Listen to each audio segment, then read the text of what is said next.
ધર્મયુદ્ધના રૂપમાં આવ્યું છે. તુલસીદાસજીને લખવું પડ્યું, નિશ્ચાર કેસ લરાઈ બરનિસ વિવિધ પ્રકાર કુંભકર્ણ ઘનનાદ કર બલ પૌરુષ. લક્ષ્મણજીને મૂર્છા નહીં, શું રણનું વર્ણ તુલસીદાસજીએ યુદ્ધકાંડ, વાલ્મીકીએ યુદ્ધકાંડ બતાવ્યું છે, તુલસી અને લંકા, પણ બહુ મોટું યુદ્ધનું વર્ણન છે. યુદ્ધની કથા રમણીય હોય છે, પણ યુદ્ધ રમણીય નથી હોતું. ભલે આપણે ત્યાં કે યુદ્ધની કથા રમણી ગમે બહુ, આપણે વીરરસના ગાયન કરીએ તો ગમે બહુ, આપણી છાતી ગદગદ ફૂલવા માંડે. હાલો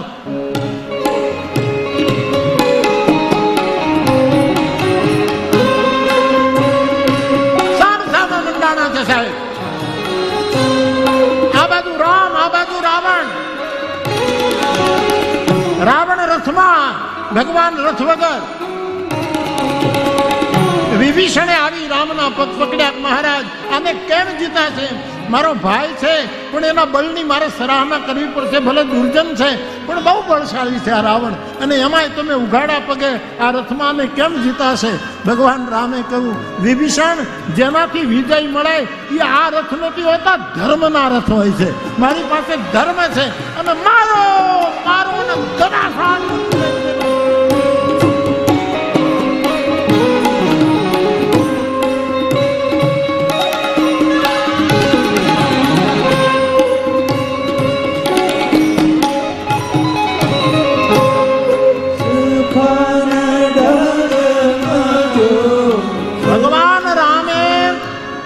જયારે પોતાના ધનુષ ઉપર જયારે બાણ ચડાવ્યું સાહેબ,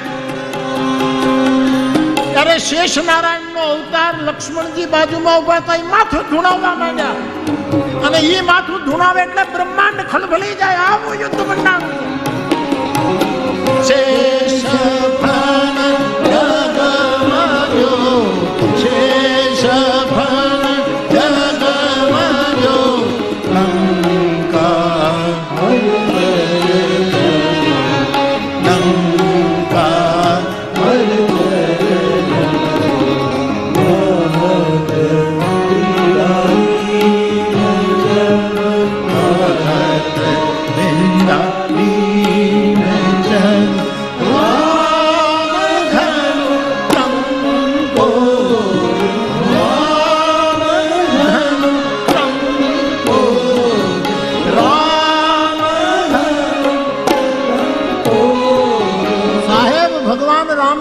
બાણ માર્યા કે આખા આકાશમાં પાંખું વાળા પ્યારું ઉડે છે, સર્પ ઉડે છે, પાંખું વાળા સર્પ.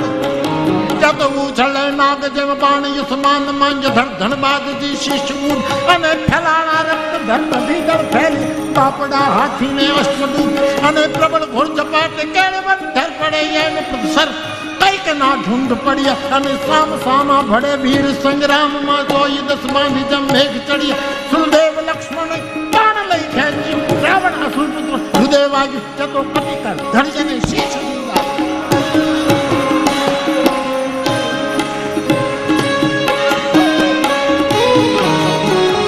શેષ ફણ ડગમગ્યો, લંકા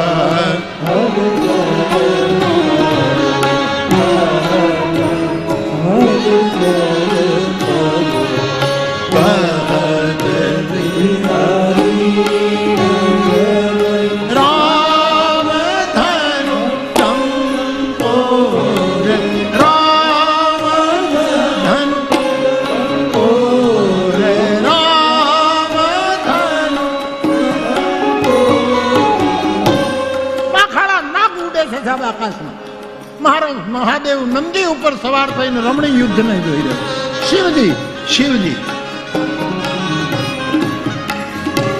શિવજી નંદી ઉપર આકાશ માર્ગે આવ્યા, અને લક્ષ્મણજી જે શેષનો અવતાર છે ને રામ બાણ ઉપર બાણ હતું, એમાં શિવજી લક્ષ્મણજીની નજીક આવ્યા. શેષ એનું ઘરેણું છે, શિવનું ઘરેણું. એટલે શિવજીએ કીધું લક્ષ્મણજીને કે ભગવાન તો અત્યારે વીર રસમાં ડૂબેલા છે, પણ એને બીજા નાગની જરૂર હોય તો થોડાક નાખતો જાઓ, કારણ કે શિવજીને નાગના ભૂષણ છે, એના આભૂષણો છે, થોડાક ફેંકતો જાઓ. લક્ષ્મણજી કહો, મહારાજ ચિંતા ન કરો, જરૂર પડશે તો તમને બોલાવી લઈશ. ક્યાંય જવાન નથી ને કૈલાસ કે નહીં, રાત તિલક થાય પછી જ કૈલાસ જવું છે. શેષ ફળ ડગમગ્યો,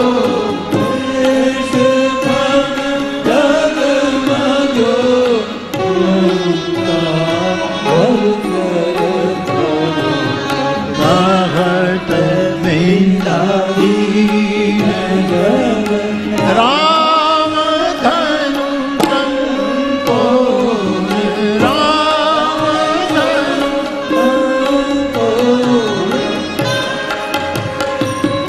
પૃથ્વીરૂપ ગાગલો શાહી સાગર તની કલમ તર્વર્તની ભલે તાણે શેષ ગણપતિ જને લખે વળી શારદા તોય રઘુનાથના ગુણનો પાર નાવે.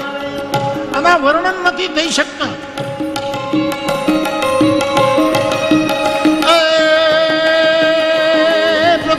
કાગલો શાહી સાગર કોની કલમ તરવર કોની ભલે કામ શેષ ગણપતિ જને લખે વળી શારદા તોય રઘુનાથના ગુણનો પાર ના.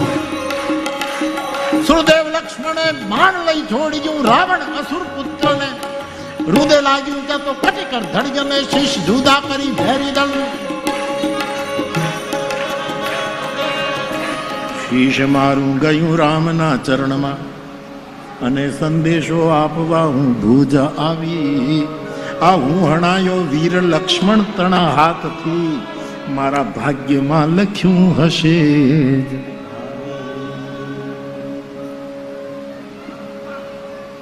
યુદ્ધના વર્ણો રમણીય હોય પણ ભગવાન કરે ક્યાંય થાય નહીં. આ યુક્રેન વાળા, રશિયા વાળા, ઇઝરાયલ વાળા હાથ જોડી મારા મહાદેવને પ્રાર્થના કરું કે હવે બંધ કરો, તમારા નખરામાં અનેક નિર્દોષ બાળકોના પ્રાણ જાય છે સાહેબ. હા, અત્યારે હવે બંધ થવું જોઈએ સાહેબ. હું ઘણી વખત અંતરંગ બેઠા હોય ત્યારે કહું છું કે જે રિપોર્ટ આવે કે અહીંયા બોમ્બ પડ્યો આટલા બાળ મંદિરમાં, પણ મને એમ થાય કે મારે ત્યાં જવાતું પણ નથી, મારા રસોડા ખોલવા જોઈએ ત્યાંથી સાહેબ.